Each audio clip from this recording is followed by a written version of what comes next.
Dewan Gubernur Bank Indonesia pada 24 dan 25 Mei 2021 memutuskan untuk mempertahankan BI 7-day reverse repo rate sebesar 3,5%. Demikian juga suku bunga deposit facility dan lending facility masing-masing tetap sebesar 2,75% dan 4,25%. Keputusan ini konsisten dengan perakiraan inflasi yang tetap rendah serta upaya untuk menjaga stabilitas nilai tukar rupiah dan mempercepat upaya pemulihan ekonomi.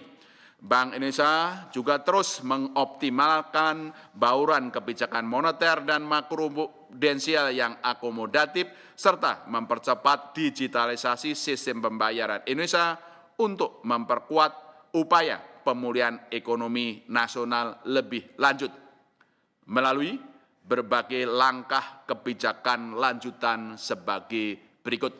1. Melanjutkan kebijakan nilai tukar rupiah untuk menjaga stabilitas nilai tukar rupiah yang sejalan dengan fundamental dan mekanisme pasar. 2. Melanjutkan penguatan strategi operasi moneter untuk memperkuat efektivitas stand kebijakan moneter yang akomodatif. Ketiga, melanjutkan kebijakan transparansi suku bunga dasar kredit SBDK perbankan dengan penekanan pada komponen-komponen SBDK, yaitu cost of fund, overhead, dan profit margin, serta masih lambatnya penurunan suku bunga kredit baru. Secara rinci, kebijakan transparansi suku bunga dasar kredit dapat dilihat di lampiran siaran pers ini. Yang keempat, memperkuat kebijakan makroprudensial akomodatif melalui penyempurnaan kebijakan rasio kredit UMKM menjadi kebijakan rasio pembiayaan inklusif makroprudensial atau disingkat RPIM, antara lain melalui perluasan mitra bank dalam penyaluran pembiayaan inklusif, sekuritisasi pembiayaan inklusif, maupun model-model bisnis lain yang sejalan. Kelima, menurunkan batas maksimum suku bunga kartu kredit dari semula 2% menjadi 1,75% per bulan dalam rangka mendukung transmisi kebijakan suku bunga dan efisiensi transaksi non-tunai berlaku sejak 1 Juli 2021.